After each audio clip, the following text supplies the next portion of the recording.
9Grains కి స్వాగతం. మీ అందరికీ ఉగాది శుభాకాంక్షలు. ఇప్పుడు మనం ఉగాది పచ్చడి చేసుకుందాం.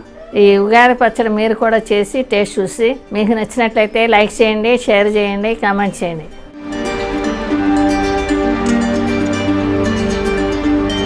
వేప పువ్వు అండి. ఈ వేప పువ్వు ఇట్లా కోసుకుందాం. ఇట్లా పువ్వు వేసుకుందాం. ఈ విధంగా కోసుకుందామండి. కొంతమంది ఈ రేకులు మాత్రం వేసుకుంటారండి. దీంట్లో అసలు చేదే ఉండదు.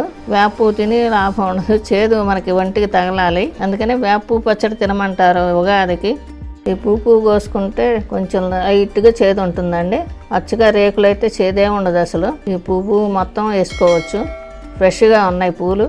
మొత్తం ఏరేసుకుందాం. ఇవన్నీ పువ్వు మొత్తం ఏరుకున్నానండి. ఇప్పుడు వేప పువ్వు పచ్చడి చేసుకుందామండి.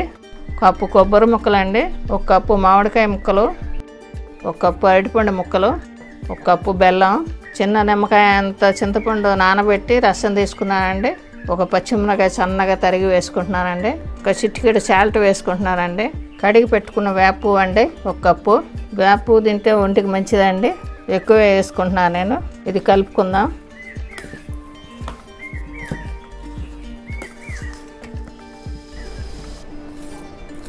2 నిమిషాలు ఆగితే బెల్లం కరిగి నీరు అవుతుందండి. అన్ని రుచులతో వేప పచ్చడి రెడీ అండి. మీరు కూడా చేసి టేస్ట్ చూడండి.